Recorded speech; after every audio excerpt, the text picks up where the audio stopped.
आपण आता या व्हिडिओमध्ये पाहणार आहोत कंपाऊंड्स आणि मिक्सचर्स मध्ये डिफरन्स। यापूर्वीच्या व्हिडिओमध्ये आपण एलिमेंट्स आणि कंपाऊंड्स मध्ये डिफरन्स पाहिले।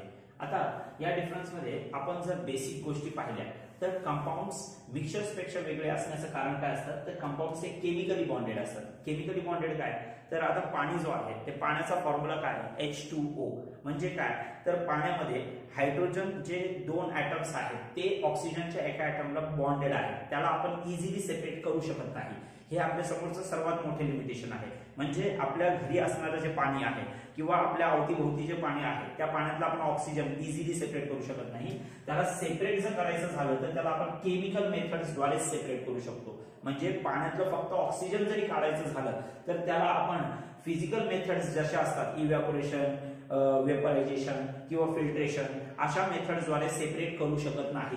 ओके, तर त्याला सेपरेट करण्यासाठी ज्या मेथड वापरले जाते ते मेथडला इलेक्ट्रोलिसिस मेथड असं म्हटलं जातं। आता मिक्सचरच्या बाबतीत बघा तर नॉट केमिकली बॉन्डेड, पहिला डिफरन्स कंपाऊंड मध्ये होता केमिकली बॉन्डेड, तर मिक्सचर असं नॉट केमिकली बॉन्डेड म्हणजे काय तर आपण पाण्यामध्ये जर मीठ विरघळवलं तर ते विरघळवल्यानंतर त्याला आपण मिक्सचर म्हणणार। ओके, आणि ते मिक्सचर आपण इझिली सेपरेट करू शकतो। कसं तर त्याला आपण इव्हॅपोरेट केलं, त्याचं जर आपण इव्हॅपोरेशन केलं तर इव्हॅपोरेशन केल्यानंतर त्यातलं पाणी जे आहे ते उष्णतेच्या साह्याने निघून जाईल, पण त्यातलं मीठ जे आहे ते ऍज इट इज राहील, म्हणजे त्याच्यामध्ये कोणत्याही प्रकारचं बॉन्डिंग नव्हतं।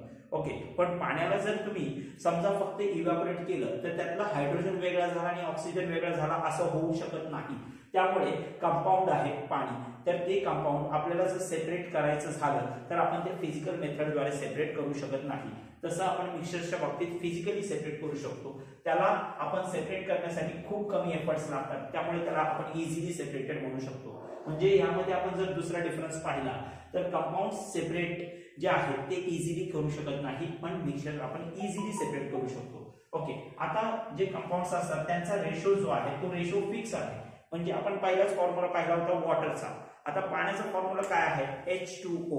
ओके, किंवा आपण जर सोडियम क्लोराईड म्हणजे जे आपलं जेवणामध्ये वापरणारं मीठ आहे त्याचा फॉर्म्युला आहे NaCl। आता हे जे फॉर्म्युलाज जे आहेत ते युनिव्हर्सली म्हणजे वर्ल्ड वाईड ते सेम आहे। म्हणजे आपण कुठेही गेलं त्याला केमिकली टेस्ट केलं तर त्याचा फॉर्म्युला सेम असणार आहे। म्हणजे कंपाऊंड जे आहेत त्यांचे कंपोनंट्स जे आहेत ते फिक्स प्रोपोर्शन मध्ये पाहायला मिळतात। म्हणजे पाणी जर आपण अमेरिकेत गेलो किंवा आपण केनियामध्ये गेलो किंवा आपण ऑस्ट्रेलियामध्ये गेलो किंवा भारतातल्या तमिळनाडूमध्ये गेलो तरी त्याचा जो फॉर्म्युला आहे तो फॉर्म्युला H2Oच असणार आहे, म्हणजे त्याचा फॉर्म्युला फिक्स्ड आहे।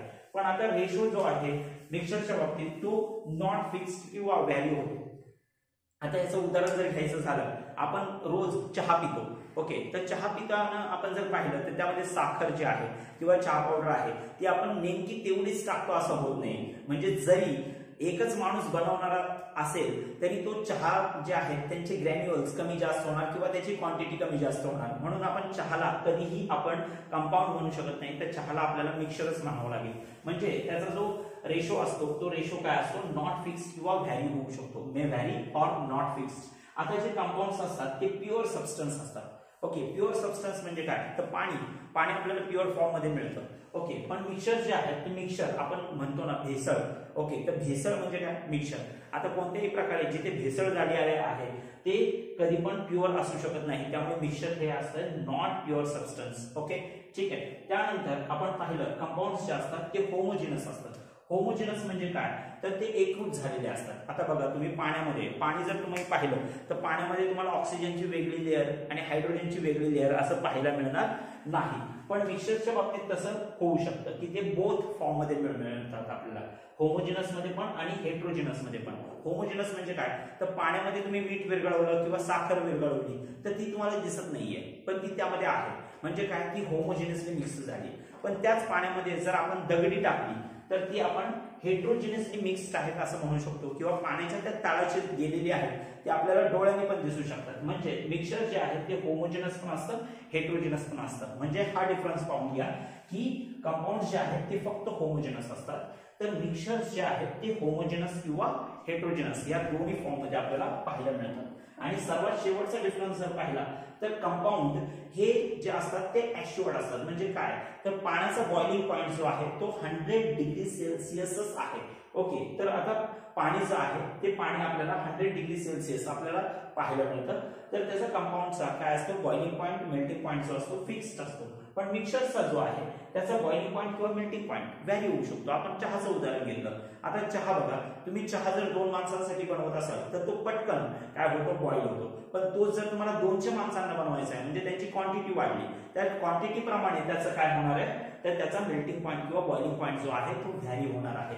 म्हणजे यातून आपल्याला हे समजतं की मिक्सचर्स आणि जे कंपाऊंड्स आहेत त्यामध्ये असे काही बेसिक डिफरन्स आहेत. आता हे डिफरन्स तुम्ही इथे पाहू शकता किंवा याचा जर तुम्ही स्क्रीनशॉट काढला तर त्या स्क्रीनशॉटद्वारे तुम्हाला सर्व डिफरन्स हे पाहायला मिळतील. ओके, तुम्हाला याद्वारे सर्व डिफरन्स समजले असतील. धन्यवाद.